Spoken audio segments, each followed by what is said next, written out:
don't expect to really stick more than a minion unless it's a charge call later in the game from the Shaman. So what are you actually trying to do? Are you trying to get the damage down early and not play a minion so you can't get any lifesteal back at you? Or it all feels very awkward to me. So lesson number one, your health total as Demon Hunter is less important than your immolation auras. I think the biggest mistake that you can make in this matchup is the first board comes down, right, with, say, a Novice Zapper and a Feral Spirit, and you're like, yikes, 7 damage on board. Let's Arcanist Immolation Aura this away. Now, forget about it. Take the 7, because you'll heal the 7 back with your weapon and Furies and Chaos Leeches and whatever else. Those Immolation Auras are extremely important cards in the matchup, and they have to be used sparingly, and they have to be nuking massive boards. So it's almost kind of Freeze Mage-like in the way the matchup is played out, I guess, where you kind of flirt with letting your opponent have a board for as long as you can before you start using those Frost Novas, before you start protecting yourself with Ice Block. That's kind of how I describe this matchup as well, because if you can get them low on resources and then blow up their board with the Immolation Aura, that's when you find the time to then start switch and being a little bit more aggressive instead. But the other problem to talk about, as we're probably about to see here from WEYuansu, is if they turbo quest and get Brew Khan down before you've really achieved anything, you're in trouble, because one charge call can very much lock you out of the game, and this hand is looking extremely pressure heavy and extremely fast to complete quest on the side of WEYuansu. And obviously we're seeing why you only need to play one Earth Elemental as outlined previously by Now Gaiden over the weekend. But yeah, that's one of the problems with decks that don't put pressure onto the Shaman, is it does allow the Shaman to just do the quest and make all of its things twice as effective very rapidly. And we've seen with Guidance being such a good card for refilling the hand, the auto press as we joke about, for just take both cards. And this hand is nutty as well, isn't it? Oh my goodness. That you just get enough stuff, and Shaman cards, Shaman spells all contribute to being useful in some way, even though I will still debate that the actual damage they do isn't that much, but... I can already feel this is the Neil take that he clings on to the entire meta, that Shamans don't actually do that much damage. Honest. 2 years. Honest. Yep. 2 years of this. Yep. I like this curve from WEYuansu, by the way. He obviously could have played Earth Elemental this turn, but he then gets overloaded for 4 with 0 mana, and he's used the coin already. So doing it this way, he can Lightning Bloom Earth Elemental, and then on the following turn, he can then unlock those crystals again with just Guidance and coin whatever else he wants to play. He might choose to coin immediately as well on the same turn, because it's functionally the same thing. But the 1 turn delay here from WEYuansu is probably the most important factor here. A little bit of patience, and he'll get rewarded for it. Judgment's got quite a lot of judgments to make here, because he needs to play those 3 cards on the left of his hand in the next 3 turns. And so wants to get the maximum, like the best time for them to be played, especially that Aura and that Blast. And maybe he doesn't get to play them, but I assume he's going to try and wangle it so that he does actually get to kill some minions with those 2 things, and then he can skull happily on at turn 6. See how he chooses to play this one out, whether he wants to unlock immediately. It seems he does. Obviously, he would go into turn 4 next turn, and he would still be able to coin the Guidance, but by doing it this way, of course, he unlocks the Guidance overload as well. So he's kind of exchanging a coin for 1 unlocked mana crystal, which is a fairly even exchange overall, but this allows him more forward planning and the immediate unlock, as I was saying. And now Judgement has the nightmare to deal with. This is what I was saying. These Earth Elementals really improved the matchup for Shaman by a significant margin. Even Judgment's decision not to attack the totem on the previous turn, which I absolutely agree with, by the way. I am not criticizing that in any way, has now limited his options in dealing with the Earth Elemental. Because, for example, Fel Barrage Chaos Strike would have cleared if there was not a 0-2 totem on the other side of the board, because both of the Fel Barrages would have hit on the Earth Elemental. Does still work though, right? 1 Fel Barrage on the 0-2, 1 on the Earth Elemental, and everything else charges into it? Yes, and then... oh, he's going to use the Fel Scream Blast instead. Okay. Use Fellscream Immo, trying to dump other cards from the other side of the hand. It's interesting because obviously he does want to unlock that skull on the left-hand side. I would not have gone about it this way myself. Like you said, because the Chaos Strike was discounted, it did give him various options as to go about it that way. But as I said, I'm very greedy with my Immolation Auras in this matchup and might even choose to delay a Skull just to get more value out of an Immolation Aura. But I think because Yansu's going Turbo Quest this game, he's overloading so rapidly with the Lightning Blooms, it might just be a good idea for Judgement to get on with his own game plan as well. So I can respect this. Yeah, this is the guaranteed way as well, just to highlight that. If for some reason WEYuansu hadn't played a minion this turn, going the other way would have kind of locked Judgement out for a turn on this Skull. So this is the way where he actually gets to guarantee that to happen. Although it was likely, obviously, that Shaman's going to make a minion. Oh, you can always play either of those cards regardless, right? It doesn't matter if they play a minion or not. You can play either Barrage or Immolation Aura.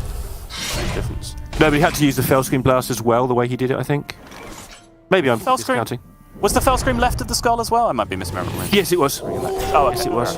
Fair enough. Then that makes perfect sense. Sure. All right, so this is the basket in which Judgement has put his eggs. His Skull. Do we still have baskets for eggs? I've never seen eggs in baskets. They tend to come in boxes, but there you go. Woody's Raws. You might have like a shopping basket that you put the carton of eggs in, right? You might, I yeah. suppose that's a thing, but I don't really know if that's what the idiom is referring to. You call me an idiom. I certainly don't know what the idiot is referring to. Yeah, exactly. He did hit the nuts outcome, has the Il'gynoth, so now he is just a couple of Moargs away from a good time. He did use one Fellscream Blast as well, and honestly, Fellscream Blast is another fantastic clearing tool in this matchup, because every board Shaman makes up until Charge Call looks exactly like this, right? Just 3 health minions. So if you just play Talented Arcanist Fellscream Blast, that's usually a very good board clear against most things that Shaman can generate. But with only one Fellscream Blast left and a discounted Il'gynoth now to deal with, Judgement might be looking to get as greedy as possible with that remaining tool in his deck. Not to mention, he does also still have a weapon equipped with a Fury and a Chaos Strike. So there's even options to just play a Tempo Giant, essentially, right? Just using Il'gynoth as an 8/8, essentially, and look to cash out big damage in that one turn with the Fury and the Chaos Strike as well. I think it's a very reasonable way to look at this. Job's done. WEYuansu is just piling on that pressure, though, challenging Judgement. Yeah, he saw Judgement use a lot of stuff on that Earth Elemental, so... Oh my goodness! Yeah. This is a Tempo Il'gynoth hand, right? It has to be, surely. You can just Moarg Immolation this board, drop the Il'gynoth, drop the Chaos Strike, push for 8 with the weapon swing to face. Does he have to decide whether he wants to do damage with the Il'gynoth when he clears or heal? Is that a difficult choice? Because it seems to me like that's actually a thing he has to consider. To me, absolutely not. That's not a difficult choice. I would 100% take the damage here if you're going to make that play. I think the difficult choice is because also seeing an Arcanist in your hand can also make you think maybe I OTK my opponent, right? Which I think is a reasonable way to approach it. But I think having now gone down this alley, I would like to see the Il'gynoth hit the board. Okay, Judgement disagrees. He is going to hold back. One of the things that happened, the way he clears, it does allow that Spectral Sight to drift to the left. Maybe he just wants to have a peek at that before he makes any commitment. Yeah, I think if the Il'gynoth was tempoed this turn, he would have been able to drop Fel Barrage, Fury, Spectral Sight on the following turn anyway, right? So I think the Spectral Sight still comes down on likely the same turn. But he wants that maybe information. Oh my goodness, this roll. That's hard to deal with. It is. You deal with that by killing your opponent, right? That's the only exactly way. What you do, yeah. Oh, you just have to go for it, right? Fury comes down, that means you're already pushing 14. The Spectral Sight coming behind that as well. You just go, surely. I can't see how you can clear this 8/8 and have enough resources to win the game without top decking a Jace. So why risk it? You're much more likely to top deck 4 damage and not die next turn. I mean, if you Spectral Sight for 0 right now, you do have the 1 outer of Jace, I guess. That's something to consider. We will see. He wants more damage. The Il'gynoth is coming down, it looks like, and that is an I-beam, which is going to be that extra damage that he needs alongside the Moog. Just gets there. 6 and 14. 16 even coming through with the hero power dropping on as well. Judgement did need a little bit of help. The play before is the really interesting one in there, I think, right? Because you're taking a risk either way. The play I was advocating for puts Il'gynoth on the board, and you're then taking a risk against like a generated Hex or a generated Torrent or some kind of way to deal with that, and then you're in trouble.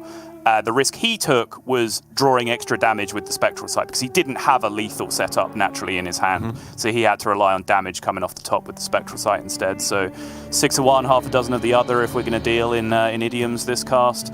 But you know, risk reward either way. But in the end, Judgment's deck pays him out with the I-beam off the top. And as I always do at this point, when it's a player we haven't seen much of before, I rate how they looked on camera in game number 1, and that looks great. He just looks like he belongs. Really comfortable game in that regard.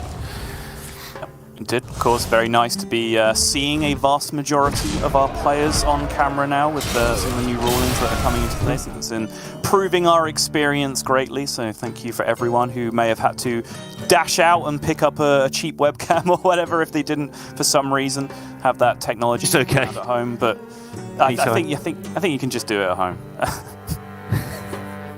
Right, game number 1. That felt like the whole match there with the amount of analysis going into that one. It's clear how enjoyable that one is. Quest Mage now for Judgement. So let's see what he's up against here. This is looking like possibly the weak link actually in this lineup, but there is a Shaman in the other side. That's what he's trying to run it into. Yes, there is the Quest Shaman on the other side. That Quest Shaman did just lose, of course, from WEYuansu, so that is a possible matchup this time around. But yeah, the rest of the matchups could be a little bit tricky. D6 Warlock does tend to go a little bit too fast for Mage, now that most people are used to how to balance the health totals in that matchup. Then, of course, there's the Priest on the other side, which is generally just a little bit too aggressive. And then one of the big X-Factor decks coming into this tournament, one of the decks that is showing up more and more as we're starting to see the more successful lineups, and that is the Garrote Rogue, not of the Auctioneer variety with Sharks that we saw on day 1, but instead going back to the old school field contact way of drawing cards instead, which is alarmingly fast. Like, I think TJ summed it up beautifully when we were watching Orange's series yesterday, when he said that Orange killed with this version of the deck on the same turn that generally Miracle Gadgetzan Auctioneer Garrote Rogue would have done, but he was just making boards the entire game as well. And right. I think that's the big difference when it comes down to it. And it looks like that is the way that WEYuansu is going to go. Yeah, we're going to get to see this deck in action again. For someone who's obviously playing it really well, these players are 5 and 0, so they know what they're doing. And I think that's... I'm wondering where the cause and effect is here. Whether it's the 5-0 players who picked this up because they're the ones who work hard, or if they're 5-0 because they worked hard with this deck. I'm just trying to work out whether it's just the good players who wanted to try this, or whether the good players ones who were able to try this.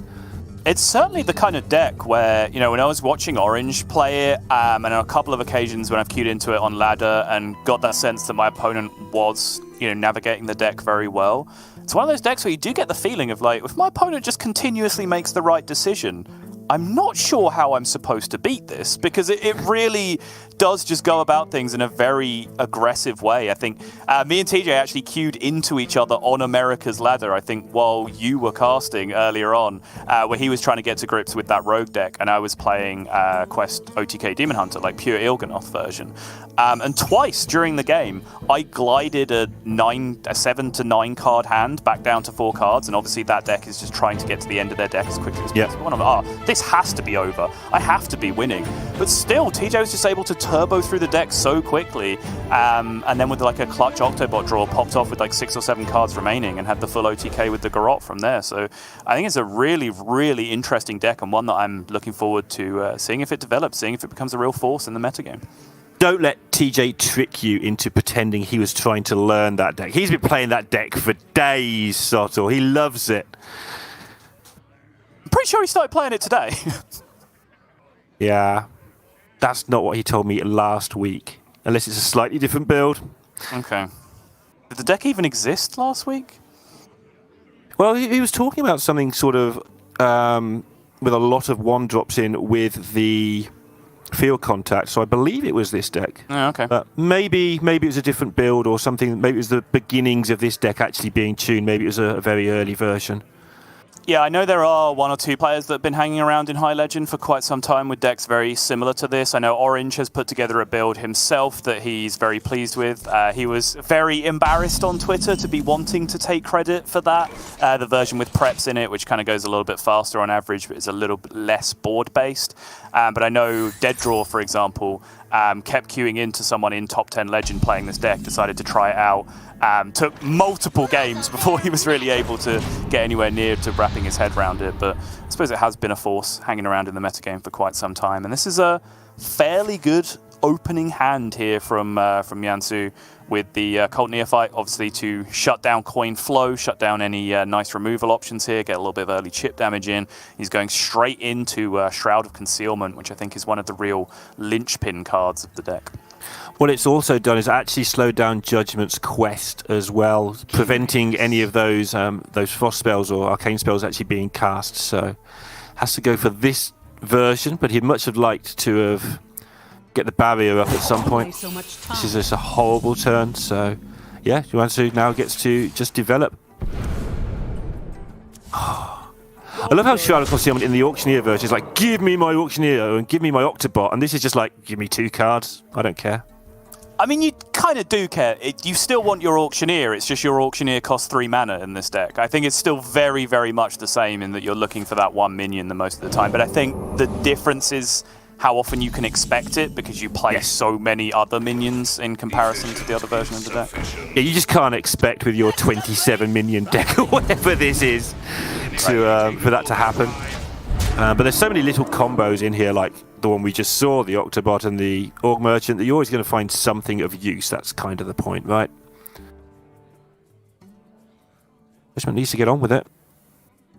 And this is a big deal, right? 6 damage going through early could actually end up being pretty clutch, because it means, yeah, if this endless chain of ice barriers appear, WEYuansu could just say no, right? And just say, no, you're at 24 this game. I'm not going to interact with your face anymore. 24 is a number I'm very, very comfortable doing with limited spell damage and Garrots coming out of the deck at the end. So this early chip damage from the Cult Neophyte might end up being doubly as important as it initially appears.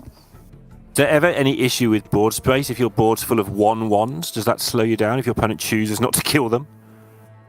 Generally, it's from what I've seen so far, it seems like you're very good at just being able to clear your own space anyway, right? Because on the turn where you're trying to do the combo, you don't actually care about any of the minions that you're playing sticking, apart from the specific ones that you give spell damage to. So you can just, you know, for example, if this Guardian Orc Merchant was on the board, you could just shoot that with a Prize Plunderer, you could shoot it with a Pen Flinger. Ah, you got Pen Flingers. Yeah. So you can always find that way to make some space. Oh, field contact Foxy Swindle off the secret passage. Hello? Are you okay? Seems reasonable. I don't think Judgment's going to be okay at the end of this turn. What is happening? Same thing that seems to always happen with this deck. That's the scary thing. Actually, just Shadow Step your Divine Shield minion back. Who cares? It's so funny. Being kept in this hand currently, it's everything but the Pen Flinger, right? Is actually going back to the original hand next time? Yes. Unless the Pen Flinger is as well, but yes. I don't think the Pen Flinger is. And this is all new. Need to be a little careful here with overdraws. Yeah, it's just the field contact that's going back. That looks fine. Goes up to 9 cards here. Looks ideal. It means he's got second field contact locked and loaded. Second field contact is generally the one that you're going to want to save to actually win the game with the Garrots at the end. However, if you get a second Shadow Step, you can choose to go for a field contact turn, Shadow Step it back, especially in situations like this where your opponent's at 24. When your opponent's at 24, you don't need all of the Shadow Steps for the spell damage, which is a luxury position that WEYuansu's put himself in here. And you can see exactly what I was talking about, right? No attack on the previous turn. He is not interested in chewing through an ice barrier this game. He did 6 damage. He's just taking that for the rest of the game. 24 is the number he's going to deal in now. Yeah, and we're seeing that more and more in other decks as well with that ice barrier. It's because it's the only secret that the mage is kind of forced to play. Yeah. So they can actually get a Frost spell that isn't complete garbage in their deck. It is largely just ignored because we're in a pretty combo-rich environment at the moment. Right, well, Judgement is making his own effort to try and get this over with quickly. He's got to advance the quest rapidly now because he knows that the end is very, very, very close.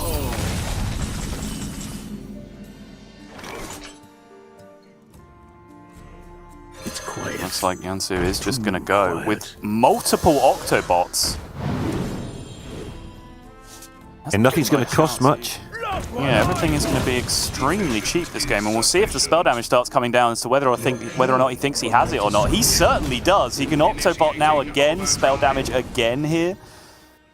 Make this whole hand cost absolutely zero. He really wants to hit the second Garrote, ideally, before he procs this second Octobot. We shall see.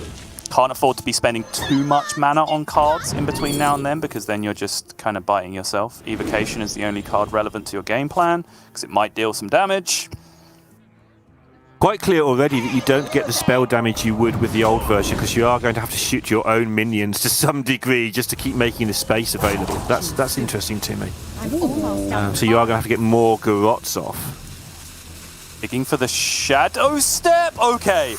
Oh, that was almost disaster. I will say it was hard for that hand to go wrong, because if he hit the second Garrote, he can just absolutely discount his entire hand and pop off from that point. If he hit the other Shadow Step, it goes back to that thing I was talking about earlier, where he just gets to Shadow Step the field contact back into his hand, which is what he's ended up doing here. But that was one card away from total disaster there from WEYuansu.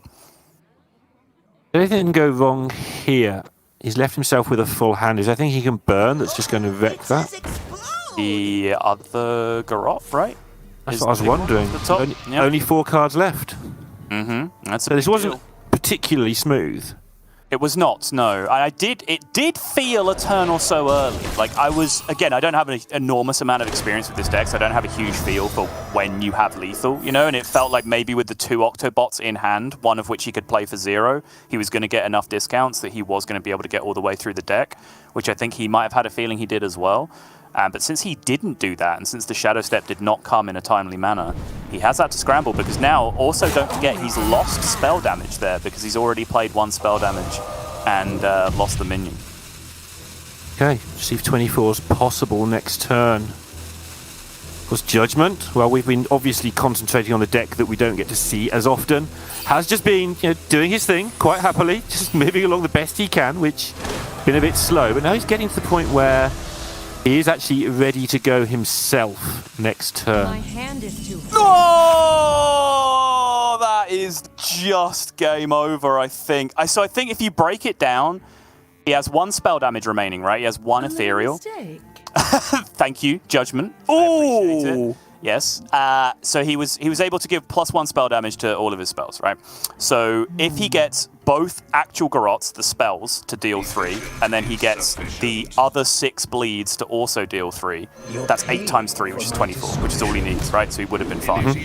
Now, however, question mark, question mark, question mark, evocation. That seems to be roughly where we're at this point. One Thief can have something to say as well, I suppose. Yeah. Probably something about wands. Something about not choosing the wand. I don't know. The wand chooses you. That's the other one. I play on Silly. Oh, is it? Okay. Right. What can the One Thief find? That's nothing. Font of Power is the only one that might do something relevant. The bleeds will all be able to come out here, can trade, make some board space. He's going to need to dump this hand for an evocation win on the following turn, I think, and it's going to have to be a heck of an evocation as well. I guess the other option is he can try and win with this army of minions that we're expecting to get blown up because he's playing against a mage that's had nothing to kill, but, you know.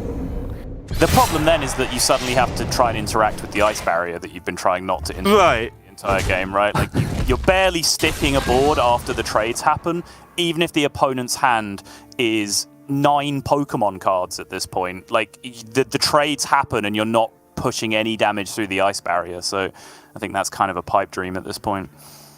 Prize Pikachu. Well, Whatever. Judgement has got quite a lot to weigh up here because obviously he's seen the mess that has happened on the other side and needs to make sure that he takes advantage of that to the best and doesn't make his own mess of things. Just needs to stay calm and work out how he loses. He is down to 12. Yep. So I would expect to see as much effort be made to heal and clear the Baker! Spicy boy Only so much time. coming off the top. Spice Bread Baker still has a good chunk of mana to be able to pick some of this stuff apart. No big deal. I love how 1 is a huge chunk of mana. I mean, it absolutely is. Yeah. Oh, interesting. I think heal plus play... Well, actually, okay, so the discounts on the fire spells weren't real. They were coming from the hot streak, so maybe he couldn't clear enough. The heal was huge there, and I think it does very specifically play around evocation, right? Yeah, that's the hard part, right? Yeah, You can to see deny the, an out in that position, because you know there's no one mage card you're dead to in this position, right? However, you are dead to multiple mage cards coming from the opponent with the discount. But even then, are you? Because 8 mana, you can't double Fireball. Is there actually a combination? I suppose Ignites maybe might get there, like some combination of Ignites and drawing cards, maybe, but even then, I'm not even sure. Yeah, if that is a slight mistake not healing there, it's a very small one that only as cast division are you likely to remember that evocation's a thing. I can see how you could definitely know it's there, but yeah. I'm not even coming close to throwing the M word at that one. I just think when you are looking top down at the game state as a whole, I think maybe it was slightly more optimal. But even then, I'm not 100% sure.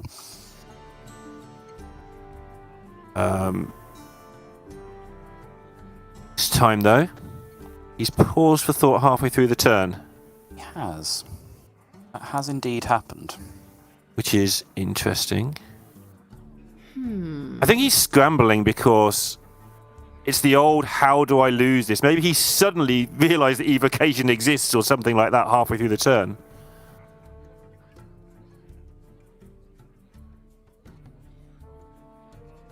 How much is the fatigue hitting for? Like, does he have just straight up lethal outs at this point? Is the fatigue hitting for 3 this turn? It's at least 2, which is I don't know how much to you, because that's not the question you asked. I don't know how much those ignites in hand are dealing right now. Obviously, this is just straight up suboptimal. He played a card first, then played Coin Bread Baker, which is definitely not the way to be doing this. But I would have asked the question if he'd have done anything else that turn, as to why Bread Baker doesn't instantly win the game in all circumstances. So I'm kind of happy that that's the way he ended up going, assuming that those ignites in hand weren't lethal, which I don't exactly know how much damage they're dealing right now. Yeah, and from the lack of surprise on his face here, I do feel that halfway through his brain went, evocation, oh no, and then he just sort of pulled the emergency brake and just went for the safe play. A charming composition. And so obviously going to try and make the most of everything here. But this isn't 2020 anymore. It's not so easy to generate a whole pile of puddings with your baker anymore. Yeah, Frostbolt not being in the game anymore is such a big deal for these kind of situations. Obviously, it's kind of replaced by Ignite, but Ignite does a little less damage apart from very niche situations where you're going to play it multiple times. So that lack of a little bit of damage does tend to make a big deal. Savory Deviant Delight ends up doing absolutely nothing to the opponent's hand, as you would expect, having seen the Bread Baker be played already. The Ice Barrier is going to get propped here because WEYuansu understands he needs to somehow stick a board to be able to win this game, but no shot, my friend, no shot whatsoever, as these Ignites are now certainly going to be enough. Yeah, I mean, the game's over. I'm just trying to do the exercise of what could the scoundrel find, but the exercise is never going to come to fruition because Judgement has taken a 2-0 lead and looked pretty good for it, but WEYuansu, I imagine he hasn't played this deck quite like that off stream. He did get unlucky. He had the 1 in 4 chance not to burn the garrote, of course, but he did leave himself in the spot where that was a possibility. And you can't go giving people 25% chances to outright win a game. Yes, you are very kind to people, as always, Lorinda, because you could say he had the 3 in 4 chance to not burn the garrote. He didn't have to be in a position where he had the 1 in 4 chance to burn the garrote, right? Like, that's probably the realistic way of looking at it.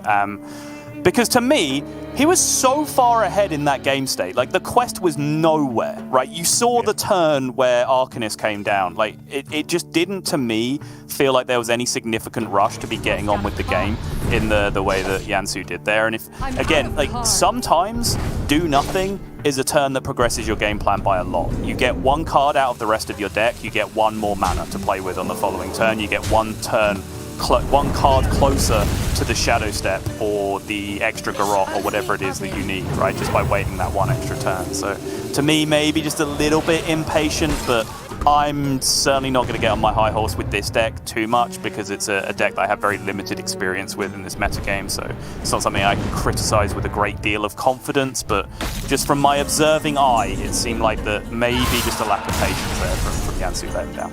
I think me and TJ summed it up best using trampolines and monsters and windows as an example. You're trying to get on the trampoline to jump over the window, and you can smell if the monster's coming. And the monster wasn't even close in this game.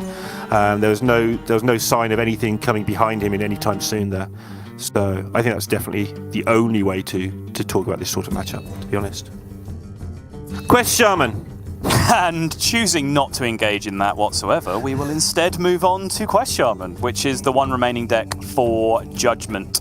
As mentioned, by the nature of the deck, there's not really any glowing standout matchups unless you want to talk about a couple of specific aggro decks that Perpetual Flame kind of solos in a lot of positions. But having Quest Shaman to fall back on as your one deck to get out of the series probably feels pretty decent because, as I mentioned, this is a deck that most people who play it feel like it has game in every matchup, right? There are appropriate cards that you can draw in the deck that do great things against any deck on the other side. Yeah, it's kind of, I mean, so just eyeballing it, obviously there's a mirror match, so that's a mirror match. Basically, the Earth Elemental in the other deck could make a difference, but yeah, sure. The Rogue, you would fancy the Rogue's chances just because it's got the time on its side. It's kind of hard for the Shaman to assemble a really fast beating, but again, we've seen it done already today, so it can definitely happen. And the Priest, where the Shaman is meant to be a pretty strong favourite. This Priest is a weird build with double robes of protection thrown in, which might... I have no idea, but it feels like that's going to throw a bit of a spanner in the works against the Shaman as well. But they don't have the 0 drops, they don't have the Murlocs, they don't have the power of just dropping the whole board on turn 1. So we'll get to see some of those matchups. I just think that Judgement has... probably slight underdog in a couple of those games, but only slightly. We are going to see more of the Rogue deck, which I'm very happy to see. It does seem like a fairly straightforward deck to mulligan with, I will say, just based on what I've seen so far. Field Contact, Octobot, those are the good cards. Look for those ones. It does seem to be very much the case. So yeah, holding on to Octobot, holds on to Secret Passage as well, which is a pretty interesting addition. Whereas on Judgment's side, Diligent Note Taker is always an appealing card in the opening hand because if the game blooms you from that point, you know you're in business. You can get that huge tempo turn, which can steal a lot of matchups away. Judgment doesn't have the Earth Elemental payoff to go with that, but generally doesn't matter that much what you're spiking with if you get one of those Diligent Note Taker double bloom turns in the early game. Just play some stats, spend your mana, unlock your crystals, and hit your opponent in the face next turn. It's actually a weird hand because you kind of want to keep all 4 cards, but if you keep all 4 cards, you've got a bad hand. But all 4 cards individually were pretty decent in that mulligan. Yes. Sometimes, Neil, your brain pieces together words in random orders, which are absolute nonsense. But on this occasion, I absolutely understood what you meant and agree with you entirely. Thank you. Yeah. Nicest thing anyone's ever said to me. I shall note that down later. But yeah, I mean, all the curve was good there, but if he actually played them on curve, nothing happened, so he needed to look for something else. And the something else has turned out to be okay. He's now going to get to coin into any of those 3 drops, to be honest. Save the Marshspawn for a second. Now he's not going to be able to do anything. Yeah. Ooh, okay. He got bloomed, though. That's a big deal.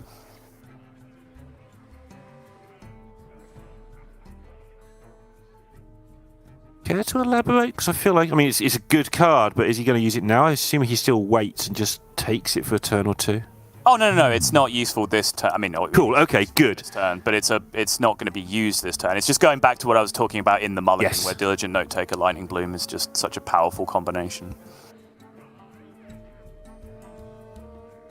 This turn, however, looks like a big old sack of nothing. Sack of potatoes. Oh, go for it. Wow. Which is interesting. By this. Because that's giving up a lot of quest unlock as well, right? That's 2 overload he's now got to eat at some point. Yeah, and his hand is currently lacking in overload cards. He did just pick up the Silvermoon portal off the Discover, which is very nice. But I think Judgment's fear there is just losing board to this deck. I imagine that's the one thing he just doesn't really want to do. So he fears that if he does nothing there, then maybe, you know, Octobot comes down because he's seen kept cards. And as I said, the list of kept cards with this deck is probably extremely narrow. So having seen a kept card not be played, he's worried that if he just gives his opponent full reign over the board, he just gets Octobot activated and then he's just losing board forever from that point. So just choosing to fight a little bit more aggressively, it would seem. Actually, something else you said there may have been a factor too. When you said he hasn't got many overload cards, maybe he didn't want to sit there and wait 3 turns before he could actually play the Bloom in an efficient manner. Because then he wouldn't be able to unlock the quest as well with the Bloom. Decent answer from WEYuansu. Just deciding how much tempo he wants versus using what are, of course, essential combo pieces with the Ethereal Org Merchant, but an extra 2-1 on board does do a lot of work here. You're paying for my Go for it.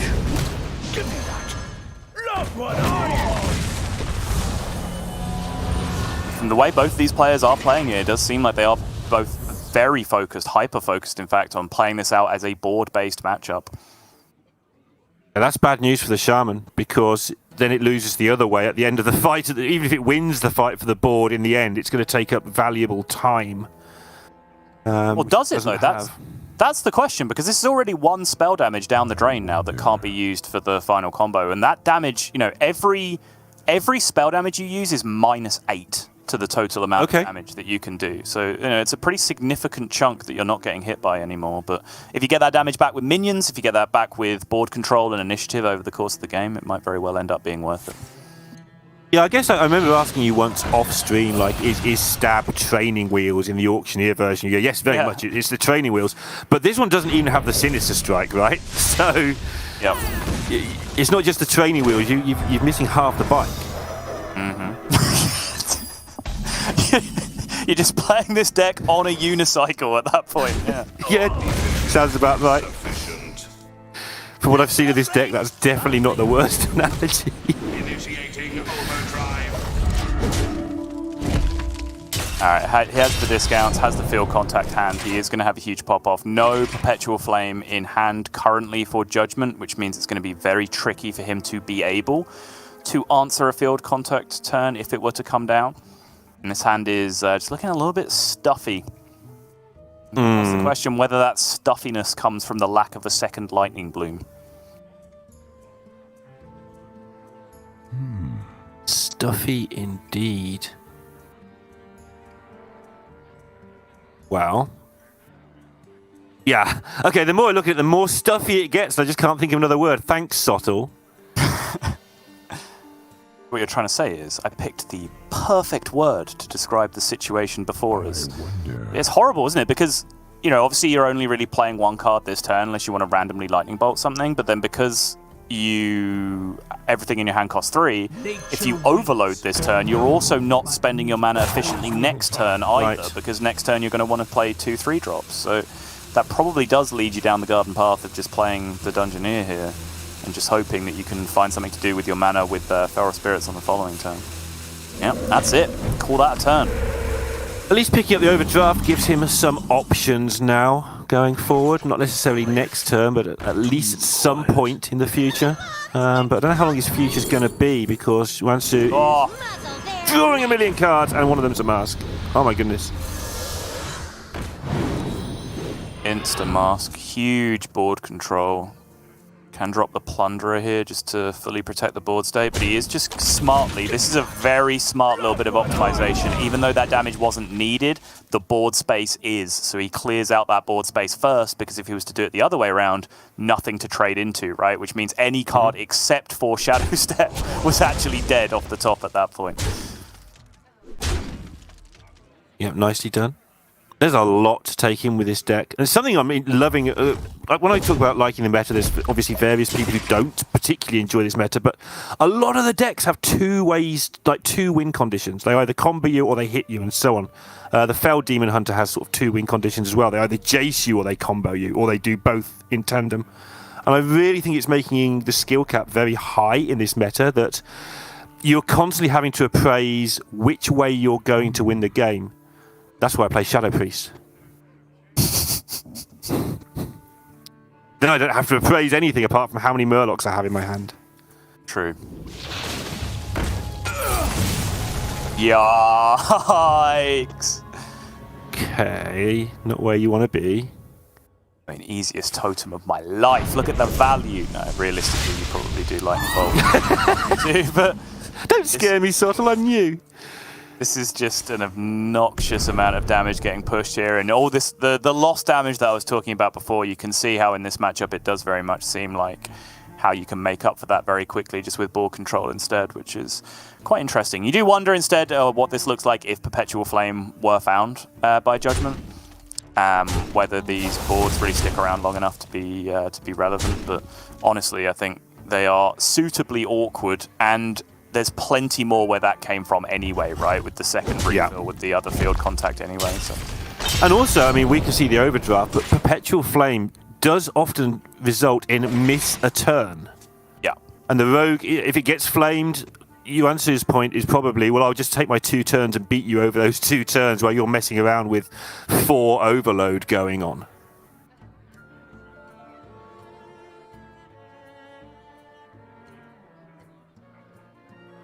Actually, something I have noticed more and more, that when Shaman loses, it is because it progressively overloads itself in trying to dig sort of out of the hole. It borrows more and more. And weirdly, Overdraft actually is the only card that clears your overdraft of your borrowing mana from the future. Mm-hmm.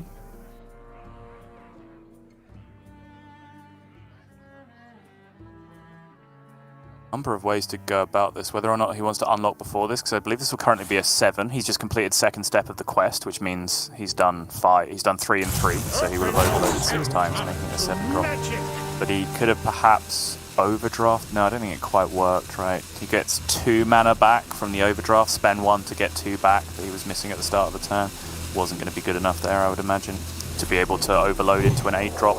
So in the end, he does get Alabaster, one of the premium 7s, the other one generally being Stormwatcher. Is that the name of the Wind Fury minion? The one that comes up a lot of the time when Shamans are just trying to make aggressive boards in those kind of matchups. 7 drops, quite a limited pool that you do tend to hit one of those good options quite often. Isn't Geddon lurking in there as well? Baron Geddon? Like in this specific matchup, it's not normally a good card, but...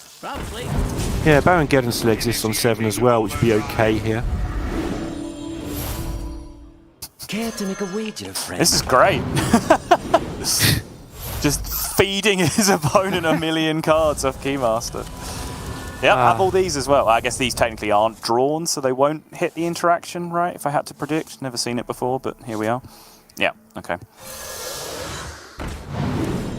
You don't have to predict the interaction, you just watch and see what the interaction does. That's how I commentate. I just sit here and watch and then, you know, that's it. But if I can preemptively explain to our illustrious... That's good.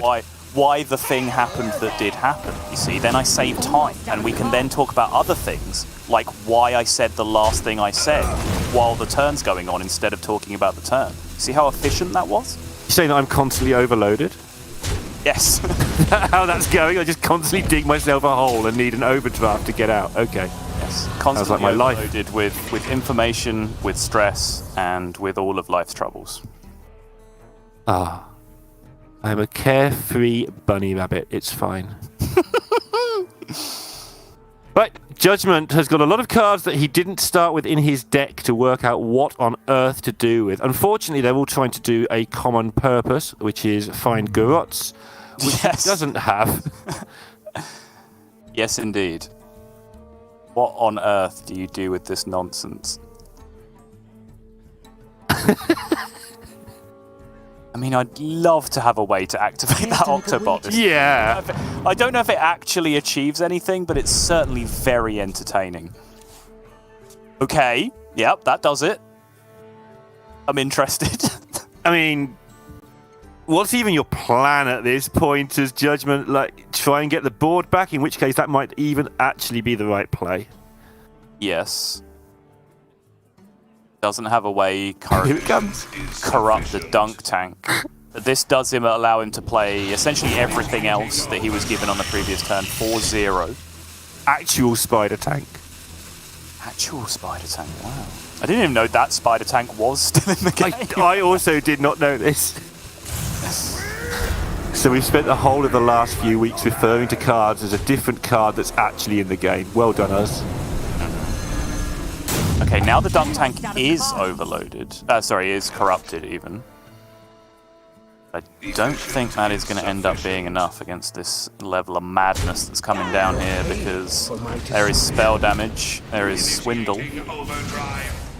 I'm out of There's cards. Shadow Steps and Second Guru. Masks to be getting on with here as well. Yep. Shadow Step comes down, that is now +2 spell damage. He has the Corrupt go in as well. And then the Swindle will draw the 1 card required to set off this chain, and that is more than enough damage at this point for WEYuansu. This deck seems to struggle less than the Auctioneer build about just going Garrot with no cards in deck. The Auctioneer one, you often had to play the Garrot like halfway through the combo or towards the end of the combo just to keep the chain going. And that's why that version of the deck needs the Sinister Strikes for support, right? Where you can sometimes make up that bit of damage that you lose from spell damage with those Sinister Strikes dealing an extra 6, 7, whatever they end up doing at the end of the game. Whereas this version of the deck, as you can see, very, very quickly just gets all the way down to 0 cards. And as I was saying earlier, does so while making boards. Like, Judgement was annoyed that entire game, and I think it's a real culture shock when you come into this matchup. As soon as you realize, oh, okay, it's that deck.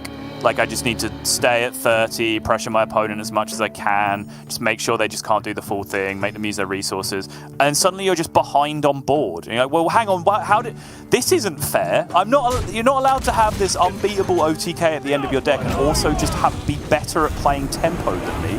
That doesn't make any sense. And you summon over an admin and say this deck's unfair, and they say, tough, that's Hearthstone, deal with it. Yeah, something like that. Luckily, the computer decides what the rules are. So we don't have to call over admins unless something very crazy happens, so that's good. But 1 back for WEYuansu, and this match is still not over, with the remaining decks being the Banned Warlock, which doesn't help you much, the Shadow Priest with double robes, and again, I'm looking forward to seeing that, because that could be a big deal against Shaman, and his own Shaman with the 1 Earth Elemental thrown in. And you're going to get your wish, because here comes the Shadow Priest. Robes of Protection, as you were saying, is a very interesting one, because I think the community as a whole, and particularly casters, are very guilty of saying, well, when you play against aggro, Perpetual Flame or bust, right, with Shaman. But actually, I think what we don't pay attention to is how good a lot of the other spells are. Portal, Lightning Bolt, so on. Like, Lightning Bolt just deals with a Void Touch Attendant on curve. Portal is just a swing turn in a box on turn 3. If it can come down, snipe a minion, put a decent-sized spider tank on board on the other side. So while Robes of Protection isn't going to do anything to play around the Perpetual Flame, apart from being a 4 health minion itself, which does play around it to a degree, it is going to make life very awkward against all of those other cards I was talking about. So I am equally interested to see how this one is going to pan out. However, I'm sure you are disappointed, of course, Lorinda, to see that there are no 0 drops in this deck outside of the Raised Dead. So it's not that Gandling version that's really gained massively in popularity since the week where Language Hacker and Monsanto brought it to GM. Yeah, I'm not disappointed. I've seen enough of that deck for one lifetime, having played it a gazillion times and enjoyed it thoroughly. I think it's possibly the best deck to ladder with at all but the top 25 places on Legend or something right now. It just seems to tear through the field. It doesn't seem to have any matchups where you just cry. Even the bad matchups, like the Brute matchups, sometimes you just get there. But for a tournament lineup, I think this might be a bit more sensible, to be honest. This seems to have a lot going for it. Also, we talk about Perpetual Flames a lot. I do feel that people just play around it better now, and the card just isn't as good as we first gave it credit for. It's like, look at all these 3 health minions. Well, if you buff them by 1, they're 4 health minions. Job done. I agree horror. with most of that. I do think people have learned to play around it better.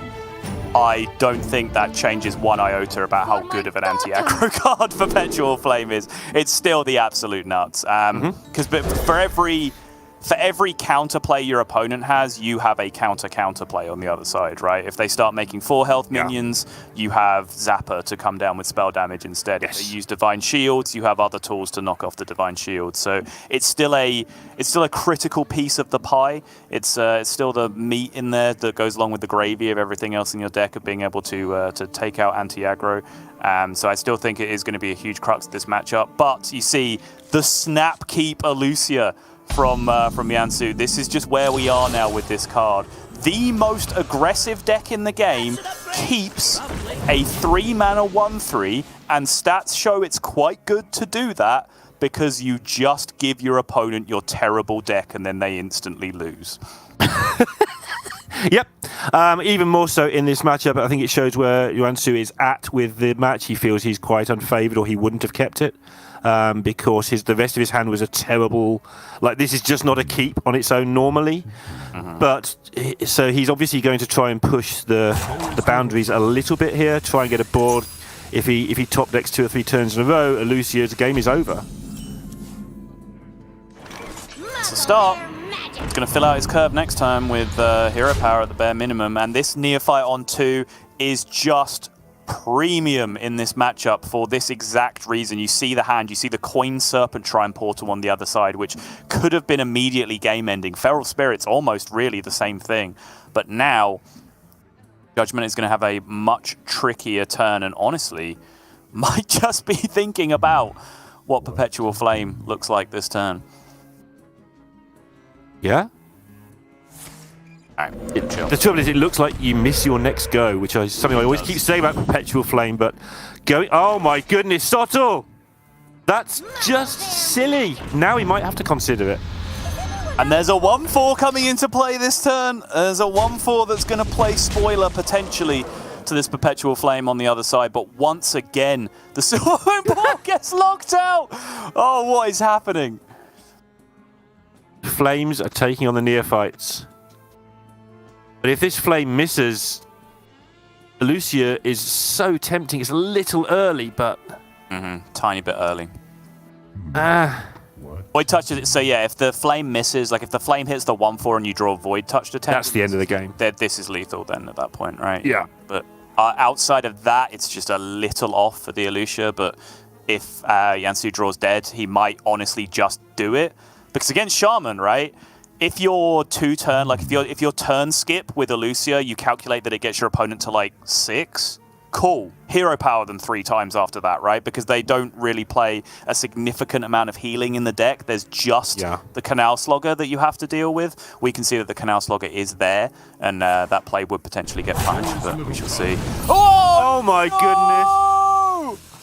Whoops! Do you think he made that decision like ages? He's just going to go for it. Sorry, I cut myself off there without even apologising to myself. Great. He's just decided to go for it here. He's going to burn the coin, being an important part of this decision, I think. Yep, burning the coin is a big deal. But we can see the count here as the attacks go through. Does this extra hero power change anything? He's now looking at 10. Yeah, he's 1 hero power off. So he's got a little bit of bad news next turn, right? Because he knows that Canal Slogger Perpetual Flame is the combination of cards that can come out here from Judgement on his 5-mana turn. He's got to play the horror or he's dead, and he knows it. It's hilarious. It's just the worst of the 3 cards, and he has to play it. Well played, Judgement, by the way. It's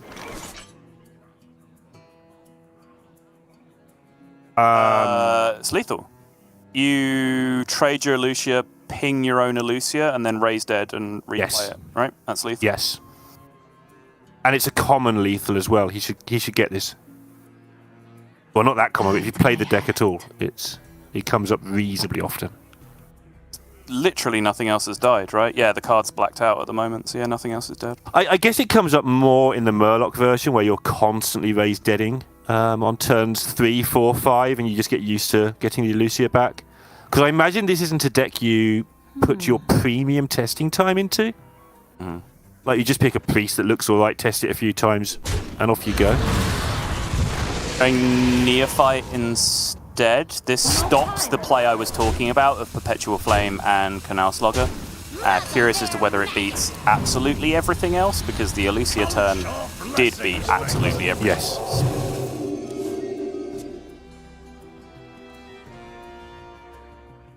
Full health minion down now on the Neophyte, which is crucial, of course, because you don't want your opponent to just be casting Perpetual Flame here. I'm wondering if there was a Kazakus 1 drop out if he went the other way. True. Yeah, no, that would have been available.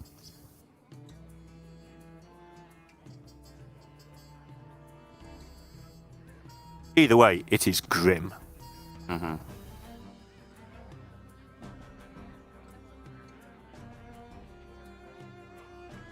So you gain 6, you're on 13.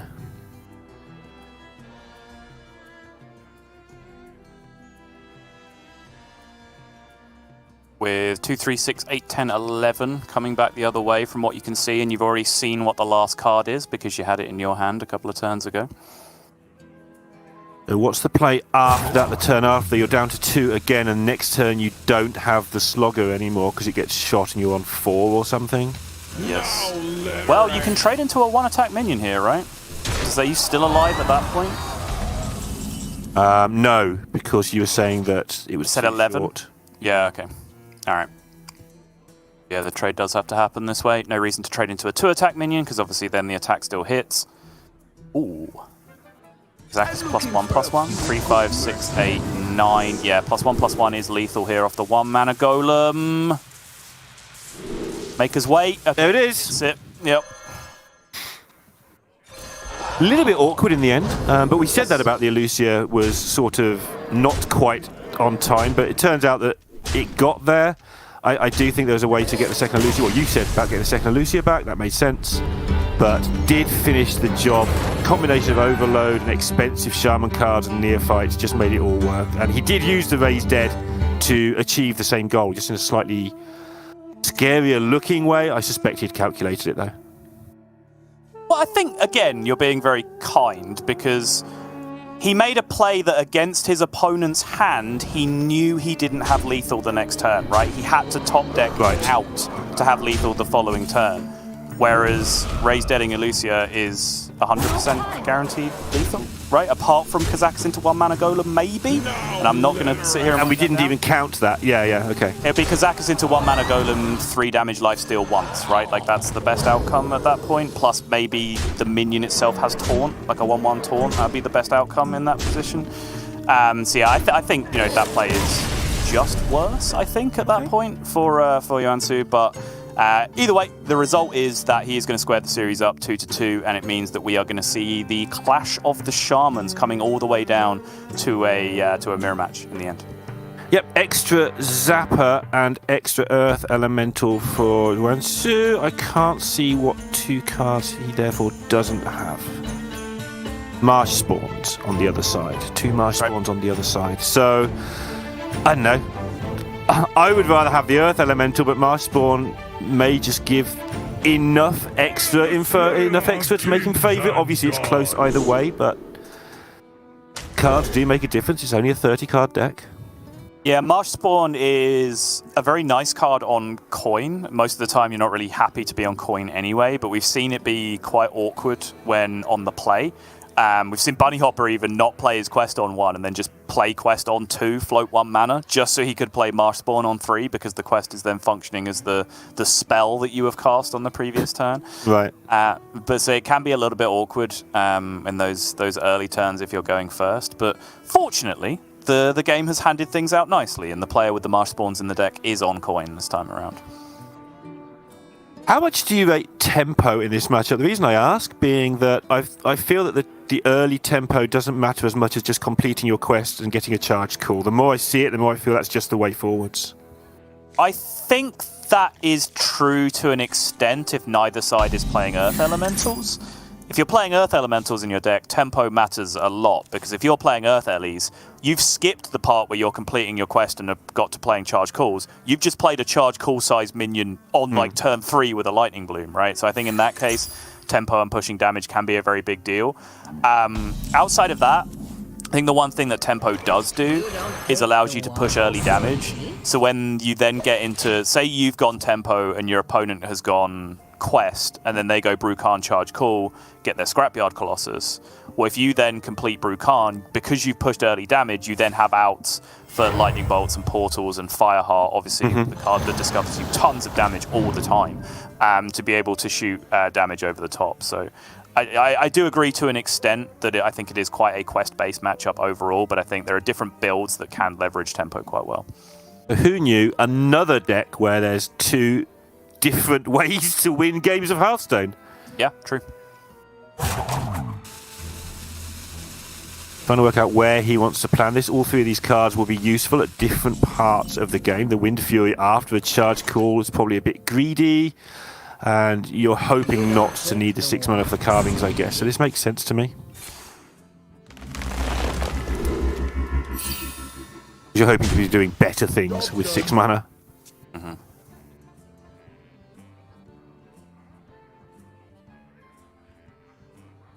Having had that discussion, I mean, you can only do what the game gives you, and the game is giving him tempo right now. Yes. Yeah, very true. Sometimes it's, I think that's true in a lot of matchups. Again, you know, I do agree with you. I think it's one of the best things about the meta is that a lot of the matchups are very adaptable. There's not, you know, like a meaty bullet point tweet of how to play this matchup that you can make for a lot of matchups in the game right now. And a lot of the time it's just see what the hand you're dealt tells you to do, right, and adapt your plan on the fly. I think that is certainly the case with Shaman. It's how the very top players even think. If you listen to them, like thinking out loud or thinking a chat, they often say, "What am I supposed to?" I hear Hunter say all the time, "What am I supposed to do here? Is this what I'm supposed to do?" Yes. As opposed to, it's just exactly how they process the information of the hand they have. No, what you're missing there, Neil, is that Hunter Ace, having been a world champion and also cast officially for Blizzard, he's been let into the inner circle. So he's seen the writer's room, he's seen the scripts being written. Yeah. So he knows that all of this is actually predetermined and that we've scripted this out months and months and years in advance. So when he's asking, what am I supposed to do here? He's just forgotten his lines. That's all that's happened. I mean, being a world champion as well, he obviously gets to write parts of the next year's script to at least get to the top 8. That's right, yeah. How it all works. We shouldn't be saying this live. I think we're out on air at the moment, so we should rein it in. I thought the series was over. Oh, my bad. It is, but not yet. Somewhere on the timeline, Yes, it's true. the series is finished. Sorry, I just skipped ahead to page 82 already, and we're still on page 81. That's my fault. It's totally my fault. We're not giving this turn the credit it deserves, Sottle. Does he play the Dungeoneer or do nothing? That was the decision here. Indeed. He was, however, probably planning quite a long way ahead with his Charge Call and the double Slogger that he has in his hand. Yeah, even the Perpetual Flame as well, right? And I think that's the one thing that is very hard to use about Perpetual Flame. You've been quite rightly throwing out the caveat every time I brought it up of, well, but overload. So quite often if you're going to feel like you're going to want to Perpetual Flame, you do want to line it up as your third proc on that first step of the quest line, wherever possible.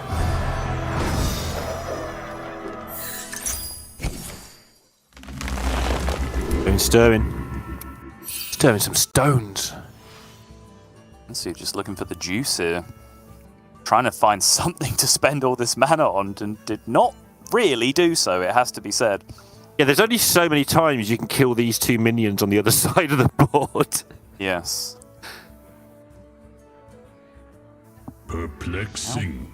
How do you even go about it? In the most overloady way possible, I think, because you have I think that's nothing to true, do. right? Yeah, I think this turn ends with overdrafting your opponent in the face, right? And just pushing a I think so. damage this turn. Then next turn you kind of do the small version of this turn again, and then you probably almost complete your quest. And then you play the 5 mana thing, and then you play the 3 mana thing, and you hope it gets there. You could go like Lightning Storm, Lightning Bolt Overload phase. Yeah, this looks good. This looks good. I'm on board. It's a lot to use. Yep. It is. That's why I was hesitant, because obviously you're like overdrafting the face to not lightning bolt the face at the end of it, right? Which is kind of a little bit counterintuitive, but you do get that 1 extra point of damage. I was looking at landslide play instead, but just didn't really line up all that well. Yeah, I mean, further down the line, more to the point, it's a double lightning bolt face you get later on. True. Yeah, very true. Whereas overdraft will only unlock the crystals once, so the second one doesn't do any damage, even if you double it up. I have tried. Can confirm. I think we've all got excited by that, right? Where you have a Brucan turn where you double bloom for 4 overloaded crystals, and then double feral spirit for a bunch more overloaded crystals, and you're looking at the overdraft in your hand, and you're like, this is like 70 damage. And it just 6. is. Yeah. It always just does 6 or 7, and that's it. And then you've probably got another one that you took expecting it to also do another 14 damage, and no, that it doesn't even do any. Oh no, that one's just you. I'm not going down on that ship with you. I'm not that stupid. Damn, I'll keep trying. Yeah. Judgement. Your entire career trying to drag me down with you, Neil, and it hasn't worked yet. And all that's happened is I've risen up with you. Very true. Welcome to the team. You wondered what the weight was. There, now you know. Right. This is quite possibly a lot to do with what Judgement was thinking about last turn, because this was also... This all feels very clunky, but it also seems to be correct. Like, he has progressed the quest. Oh, His best cards.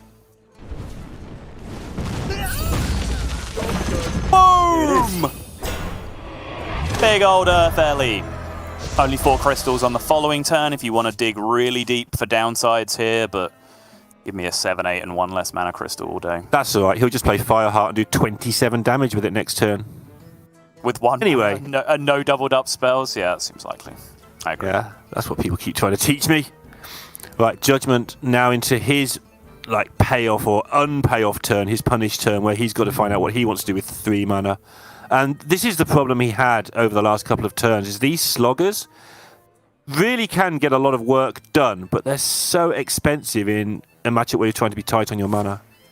Yeah, and I think the biggest problem is the thing I was pointing to before, right, where he was a little bit handicapped. He's fortunate to have the Feral Spirit in hand, but because he Perpetual Flamed for the 2 stage of his first quest, he didn't get that immediate unlock, which is a big deal. Willing to charge Cool for 4, recognizing that maybe he's in a bit of trouble. Always little time. He has to do something, right? What else is he Yeah. spend 3 mana on this turn? Like, he just had to do it. Lightning Bolt hero power. Whoa. Okay, sure. He has Slogger Bolt on the following turn to be able to clear up if need be. Takes a slightly higher health minion. I think, most importantly, takes a minion without Taunt, right? So that the very best trade for the Earth Elemental isn't available. This means next turn, after he goes Slogger Lightning Bolt, he still has his huge minion on the board, whereas if he had an extra minion with Taunt, he wouldn't have taken 7 damage, but he also would not have a swing turn this turn with the Slogger and the Lightning Bolt. Down to 10. I know he's not going to stay at 10, but just thought I'd highlight the number that you can all see on your screen. He's down to 10. I just thought I would fill the always much needed role of play-by-play Hearthstone casting. Yeah. Yeah, everybody loves to hear that. Hearthstone radio coming to you soon. No, but joking aside, sometimes when people are trading, it's easy to just forget health totals exist until you get towards the end, and sometimes you just look at it up and you go, hey, he's on 10. That's kind of surprising to me. Yeah, that's been the thing, right? Is that WEYuansu really hasn't had to do that much trading up until that Perpetual Flame turn with the Mini Mage. He's just had that board stuck that was kind of pushing for 6 every single turn. Now here he is.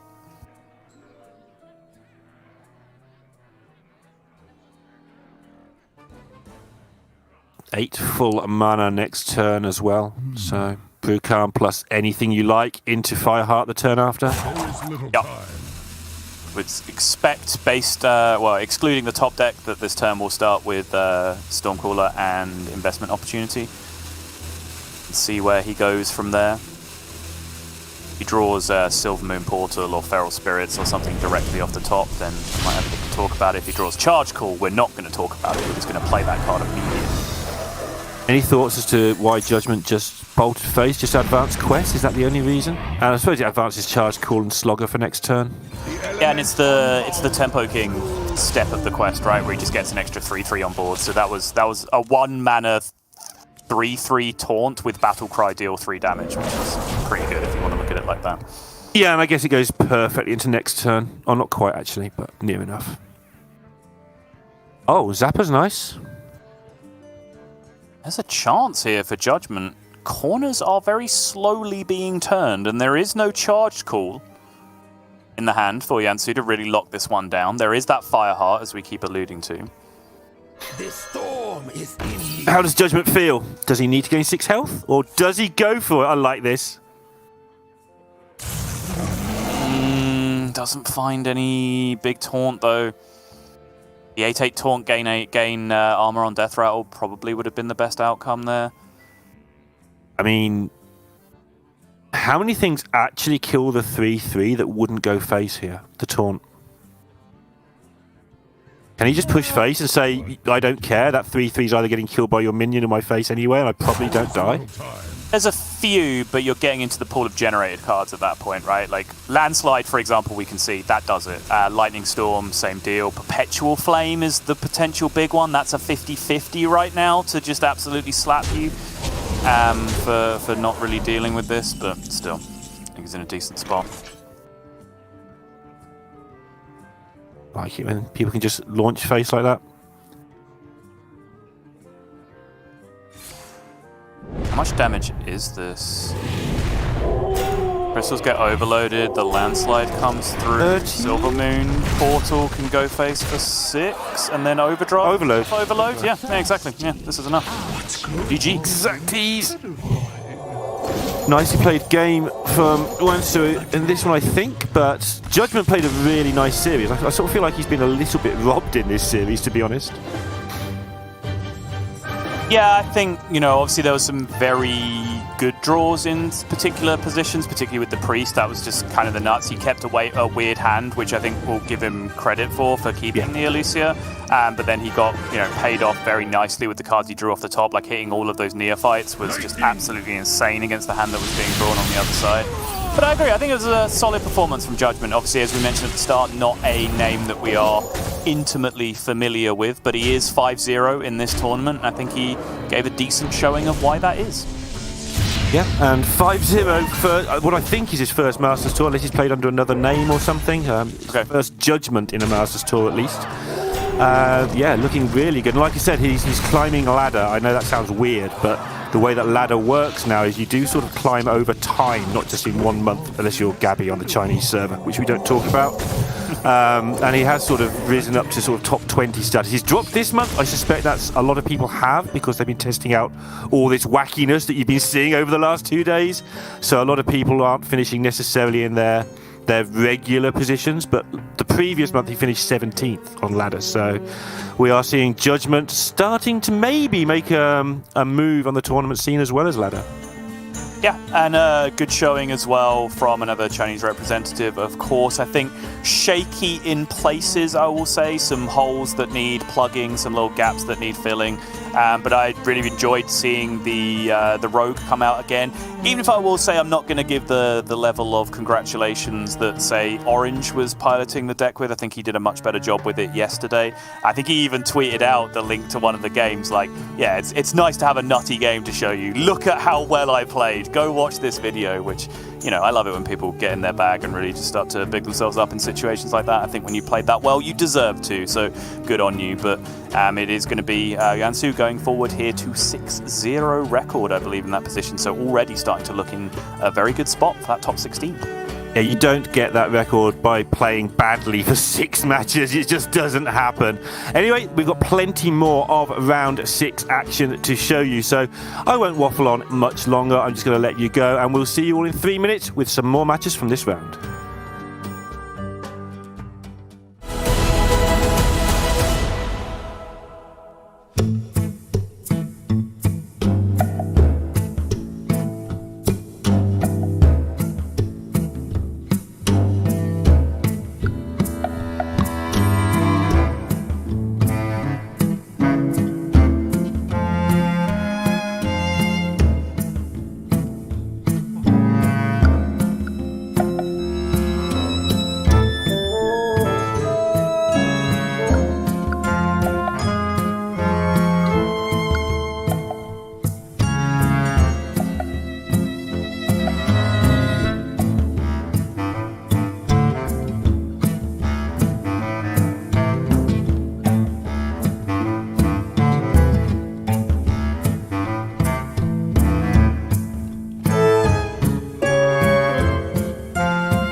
Hello everyone and welcome back to Masters Tour Silvermoon. We are going to carry on with some more matches from this round as Lorinda and Soto took us through one of them. We are going to be moving on to SNCx versus Frozen. I think I might shorten it to SNC just to say it because it's like, just one letter at a time to make it a little bit more stable. But yeah, this is going to be going into game number 2 by looks of things. Frozen already with a 1-0 lead. I will just triple check for you guys what that is. Okay, he took a win with his Warlock over Mage, which isn't actually necessarily even a given, is it? Because, or at least I feel, I know you've been playing a ton of Handlock, Mage, the combination of the ability to freeze out a lot of your big hitting minions and then just burn you down out of nowhere is often a bit of a problem for that Handlock list. I agree. I'm not happy when I queue into Mage as Handlock. It gets a lot better if you have double Neophyte in there, which Frozen does have. Like, I'd say that easily boosts you by 5%, if not more, in the matchup, because it just really messes with their ability to clear these big minions. Their mana is powerful, but it's very, very tight. So it's impressive that Frozen was able to get the win in that first game. In a way, based on the caliber of the players, I would kind of expect that Frozen would be at an advantage in this series overall. I did a little bit of looking up on SNC's stats, and he's had, it's his 4th Masters Tour. He's gone 5-4, 4-5, 5-4, so he's been decidedly middle of the pack for all of his competing in the Masters Tours, but I believe we saw on his jersey that he was a member of Suning Esports. So clearly got, the infrastructure behind him, hopefully the practice group as well, to start performing a little bit better, because now 5-1, if he can get a nice 1 or 2 more wins here, he's looking in a good spot at that top 16 slot now that we've gone down to only 8 rounds of Swiss. Yeah, and looking at this Demon Hunter list, it's a little bit different from what you would say is the standard version, with those double Relentless Pursuit. Unfortunately for Demon Hunter enjoyers across the world, Relentless Pursuit is not a fell spell, because that would be insane if Jace recast that. But one of the problems I see, although it's a strong card, is that I believe he has got rid of the Fell Gorges in the list.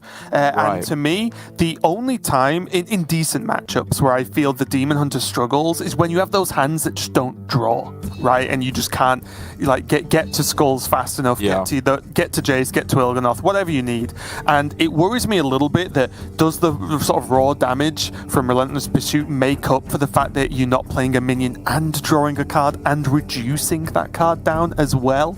It's been doing well so far, obviously, because he's a good spot in the Swiss, but that is one of my only queries with this list I've not seen too much of yet. But switching over to a list we've seen a lot of, Derek, is one of the superstars of the format of the meta right now, really, in the form of this Quest Shaman, and I'm really surprised myself at how little the list has changed in the past week or so. I expected a little bit more evolution, and really we're only seeing do you play 1, 0, or 2 overdrafts? Do you this one card out, put this one card in? But it still seems to be performing, so it does make sense for now. Yeah, it's a very tight list overall. Like, there was a bit of a quandary at the start of whether you went for the Marsh Spawns or the Imprisoned Sorceress. Is that the name of the other 3/4 that discovers you a spell? And I think as I've played the deck more, I am definitely coming around to the idea that the Sorceress is a little bit too clunky later on, and even though it's a 3-mana 3/4 that discovers you a spell, in the tempo matchups that can be a little slow compared to some of the other ways you can spend your mana in the starting turns. And even in the mirror, you just want to play more overload cards with all your mana in the early turns. Yeah. It is really tricky for the Marsh Spawn as well, though, because although I agree that it probably works out better on average, it's actually still one of the worst cards in the deck, right? And that doesn't make it a strictly bad card. There has to be a worse card in the deck. But it's definitely one of the much, much lower power levels. But already we dived into the game. Generally, what do you think of this matchup, even taking the tech cards out of the equation here? I would say that, well, my initial instinct, I suppose I'll go back to, is that it would be massively Demon Hunter favored. Like, I think one thing that I always underestimate is the amount of pressure that Shaman can put forward, because my initial instinct was to say, well, they have all the time in the world to draw all their cards as the Demon Hunter, get that Il'gynoth OTK online, they can clear any board the Shaman plays without any difficulty, and then quite happily just get towards their combo. But I think Shaman just about crosses that threshold if you get a good hand, where you force them to use a bit of their combo. When you're making them use Fellscream Blast, I-Beam, Chaos Leeches, in addition to the Immolation Auras, Furies, and Relentless Pursuits, then you have a lot more time. Then you can actually get to the point where you go for your Brucan, double charged call, and then there's nothing the Demon Hunter can do. They have to win the game before that point. Yeah, and interestingly enough, that is another change where SNC is playing I-Beams instead of Chaos Leeches at a glance. So again, still close to the same card, but not quite doing the same power level of job with some benefits either way. But most importantly here, Frozen has got hold of the board already, and now SNC has to work out how much respect he wants to give this 3-4 already, or if he can just hang on for a little bit, because I do agree. I think, although this looks like a relatively weak board from Frozen, the one minion, it snowballs a little bit, doesn't it, in Shaman, or has the tendency to, where suddenly those AoEs are simply required to deal with the board, or you will just get kind of just ran over. Yeah, Canal Slogger fitting that weird dual purpose where it's mainly used in this metagame as a big heal card against Face Hunter, Shadow Priest, things like that. That's when it really shines.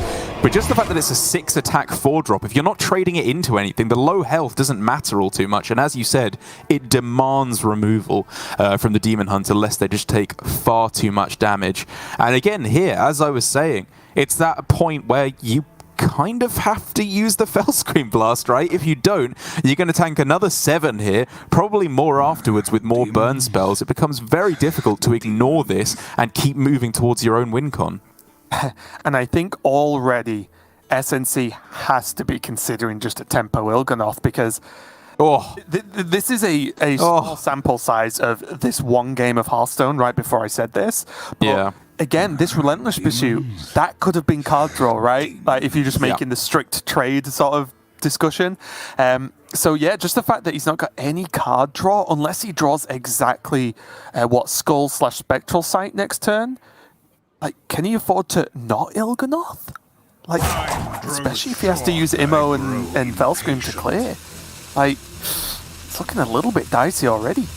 Yeah, it's obviously contextual on your opponent's hand. If you think they haven't drawn that many cards, they're not likely to have all too many threats, then you don't have to do anything.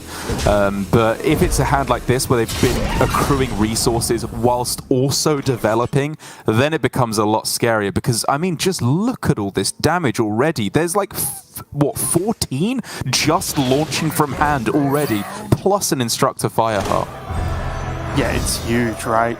And you can tell the speed in which Frozen's kind of making these decisions. He's already having this planned out, right? And it's very easy to do. Like once you start getting used to how the overload is and the sort of overload numbers you dance around, it's pretty straightforward. Frozen is basically the aggro in this matchup, which is really funny where Shaman's placed at the moment. Because in some matchups, it's the aggro deck quite clearly. And in a lot of other matchups, it's the control deck, right? Yeah, it did amuse me, you giving that description where, like, Shaman's this really weird deck we've never seen before, where it can be aggro, it can be control. And it's like, oh yeah, mid-range. It's been a while since we've had that in Hearthstone, hasn't it? It's an archetype that you can play. What? Yeah. Are you telling me these games won't go on for 3 hours? Yeah, and this is... it's really tricky, isn't it? I know in this position I'd just slam Il'gynoth and say, you go and kill an 8 health minion, right? But yeah, I mean, on the one hand, you can obviously say if they want to attack into it 3, even 4 times, that's a lot of damage that you are dealing to your opponent then. But I just don't think that's going to happen. I think if you slam it down here, it's more likely that you are going to have it ignored. Maybe you deal a little bit of damage. And then obviously the fact that you can't lifesteal while it's on board is actually an active detriment in a lot of ways. But look, if it's ignored, look at the follow-up turn. Double Fellscream Blast, Relentless Pursuit. With the Eldrazi Warblades equipped, like, I don't know. You raise a good point. You do raise a good point. Because, I mean, I'm highlighting all the negatives of Il'gynoth. My play that SNC's gone for floats 6 mana on this turn, which sounds absolutely awful. I've heard once or twice in the past that you're supposed to spend your mana in Hearthstone. A novel theory. Yeah, here we go. Getting the 3/3 on board. Yeah. Unlocking the mana as well. It's so clean. Even at this point, I don't know if you'll agree, but we might see the rarely seen Fireheart to just close out a game before Brukan. Like normally, Fireheart feels reactive, either reactive in the early game, or obviously post Brukan, you just go nuts. But here, you might just see like an old-fashioned aggro approach here and go, okay, Fireheart into Lightning Bolt, any kind of buff, Wind Fury, something like that, because SNC needs to pull out wonders, but there is a Moarg, and that's a pretty big deal. It's a huge draw, yeah. It's kind of a necessary draw at this point for SNC to be able to heal up whilst also clearing off enough of this board.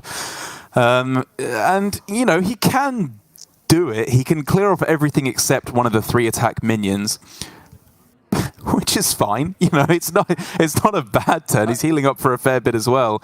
But he's not getting close to his own win condition, it doesn't feel like, especially because he's losing the second charge of the weapon here with Il'gynoth still in hand. And Frozen is just leaping head first towards Brukan. I'm going to be honest, Tarek, I'm just sat here daydreaming about what the world would look like if Il'gynoth was played. It's either fully traded into or, you know, soaks a ton of damage, or Frozen just explodes. Yes, I mean, how it would actually have looked at in this game is it would have been killed with spells, and then SNC doesn't have a win condition anymore, and Frozen just wins with Brukan stuff later on. Fine. Okay, yeah. But even then, you know, the SNC is not currently winning this game either way. He's used a bunch of his combo pieces, the Moarg coming down as well. He obviously has another one, but without Philosophy in the deck, that one Moarg has to do a lot of work. And honestly, this is one of the smoothest games of Quest Shaman I've seen for a long time, actually. Oh, yeah. They always seem a little bit, I've got to float this, do this is a bit awkward, got to go Perpetual Flame here to remove, but then I'm super overloaded. Frozen's just executed this game very cleanly, helped by the fact that SNC has had a bit of a rough draw, but still, like, look how clean his quest progression has been. Yeah, he's drawn the nuts, and I think he's partitioned his mana very well. It's been a facet of Shaman play since the dawn of Hearthstone. You need to have, at minimum, 2-turn planning to be able to play Shaman well, because on turn 5, for example, he could have played Lightning Bolt with his 1 mana remaining in order to turbo out that second quest completion, but then he couldn't go Feral Spirit Serpent Shrine the turn after. His mana would have been very awkward on that turn 6, and he's, you know, it's not especially in-depth for a player of Frozen's caliber, but he's been doing everything right. Now the Brukan's down. Ooh. And now Il'gynoth's down. Oy. I mean, when it shapes out this way, it's being somewhat results-oriented to say you may as well have thrown it down earlier, because SNC's game plan was saying, okay, I'll hold Il'gynoth, but Skull has to be in the next 2 cards in my deck for me to have any chance whatsoever. He took that gamble, it didn't work out, and now he's just conceding. Frozen taking the win with... well, we didn't get to see the first game, but it was a pretty big unfavorable. Now taking what I would also call a slight underdog matchup, and just doing it in incredibly clean fashion. Yeah, and like I said, that is the one aspect where Fel Demon Hunter, I feel, generally does fall over, is if you just can't quite get hold of the card draw, right? Like, did we see like 0 Chaos Strikes that game as well? So it wasn't even minimal card draw. You know, it didn't even just get a Chaos Strike to try and, you know, keep the card draw rolling there, and it was just absolutely nothing. SNC did his best to hold on, but as you quite rightly pointed out at the start of the game, Frozen just forced him to use removal, right? And removal he really didn't want to in the form of Fell Screen Blast and such. That's right, very, very clean play from Frozen. One last chance for SNC to take a win here. Frozen now having taken win with both his Handlock and his Shaman, leaves only his own Demon Hunter, which will be, again, in a weird spot. This is 2 mostly anti-aggro lineups bashing against each other with 0 aggro decks to prey upon, unless you want to call Quest Shaman an aggro deck, which is a bit of a stretch, I think, of its capabilities. As it is going to be now, I believe, the Demon Hunter mirror, the Fel Demon Hunter mirror, with, again, a couple of those differences that you highlighted earlier coming through. A couple of differences that I think, for the most part, work in Frozen's favor. The Relentless Pursuits can be very big in this matchup to double up on more damage with Il'gynoth when you have the Aldraki Warblades equipped. But those Fel Gorges to keep the card draw rolling, that Metamorphosis that SNC doesn't have, the Rustrot Viper as well to destroy the weapon on the other side in the form of Aldraki Warblades. I think overall these tech cards are suiting Frozen quite well for the mirror. Yeah, and this does not quite line up before everyone jumps at me here, but Metamorphosis kind of is worth 2 Relentless Pursuits in a roundabout way. Sure, yeah. Just a raw damage output. Yeah. Obviously, the effect's very different. But also, yeah, I agree. Just the fact that the Felgorge there, keep that card draw rolling. That's the only thing that really holds you back in a lot of circumstances with this deck. So, yeah, I mean, personally, I would put Favor in the mirror just on Frozen side, because again, I think just having the bigger heals from Chaos Leech versus I-Beam is a small factor too.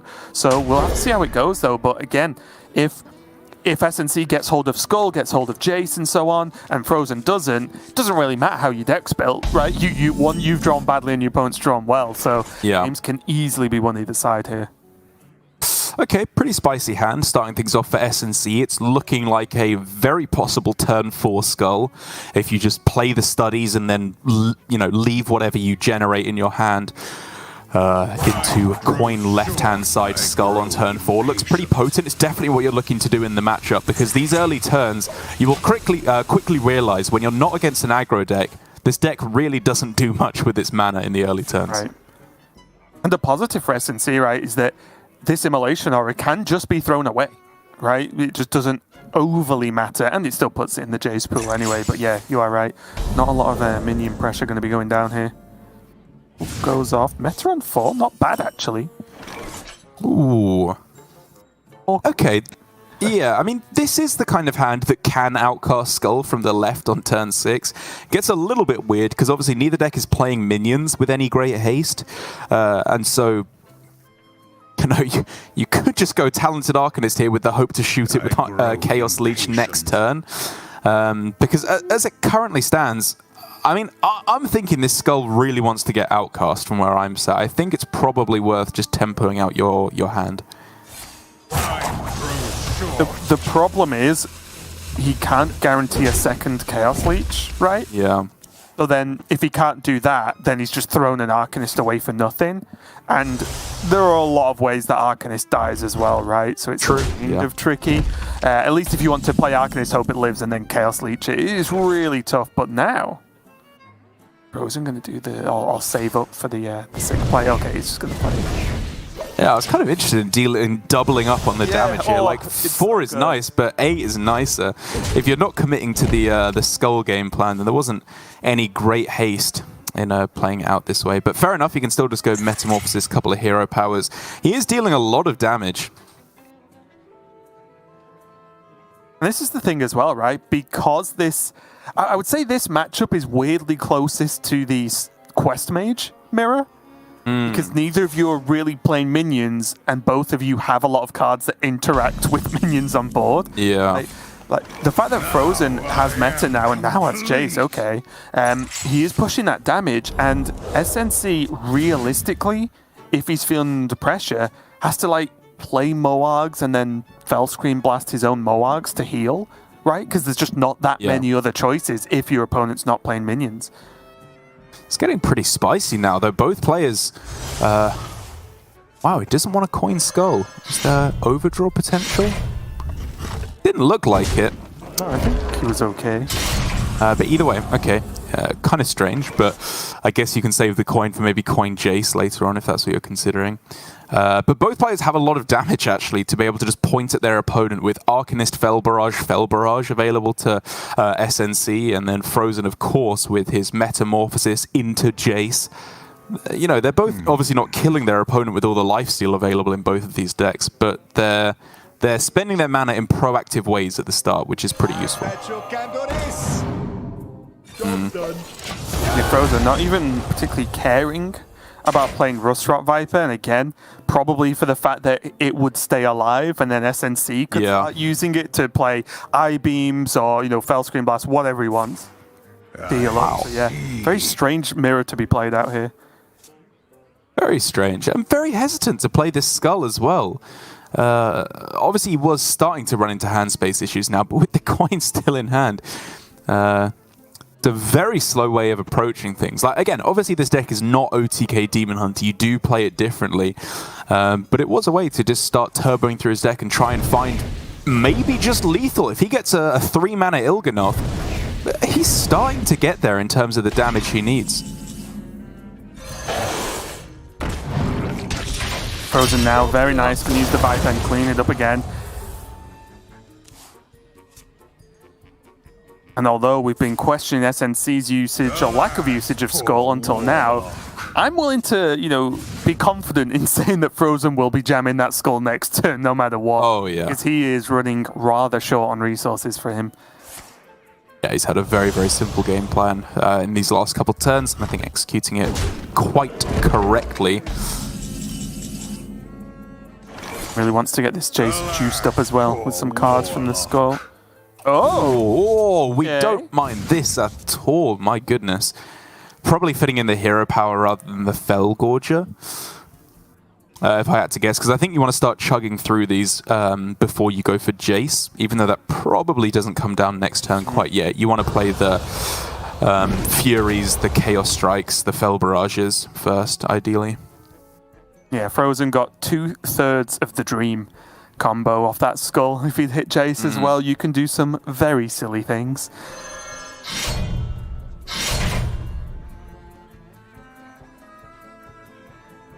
Doesn't have to fear about equipping this weapon and not swinging here for Frozen because his opponent does not play the Viper, so there's no way for this weapon to be removed.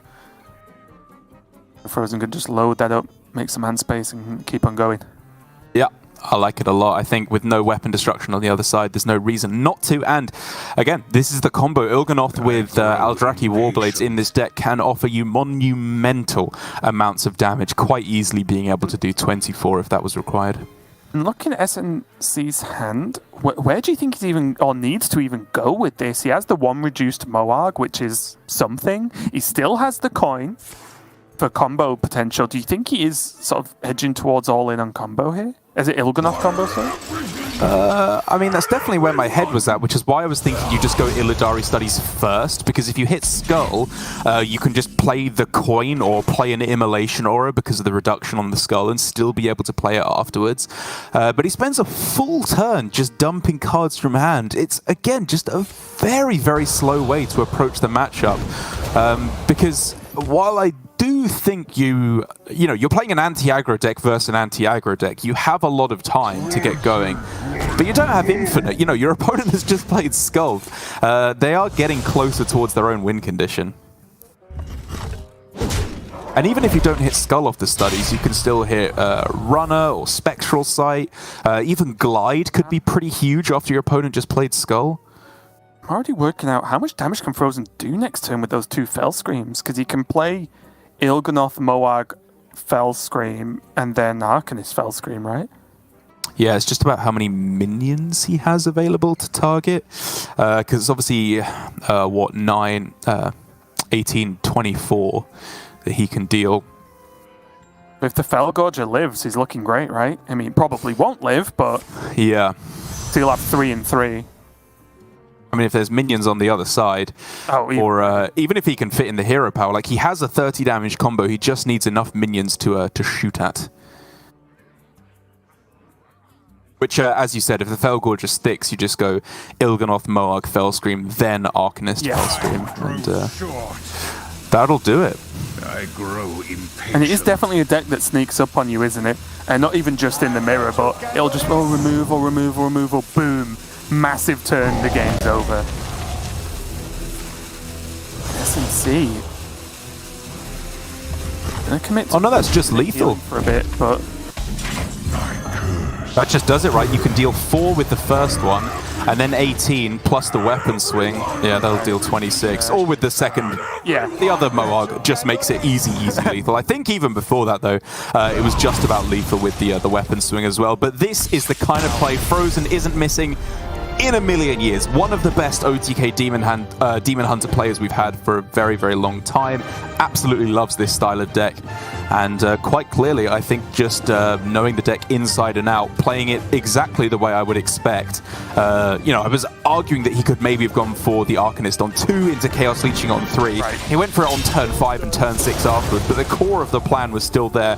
Play the Skull, combo your opponent, and his quicker style of gameplay, obviously with a bit of help from a 3-mana Il'gynoth, just seemed to work better than SNC's very slow approach to the matchup. And I think you hit the nail on the head as well, right? Frozen was one of not only the early adopters, but the continued sort of lovers of the OTK Demon Hunter archetype in previous iterations. And although this isn't, although it might not look like it, although this isn't strictly an OTK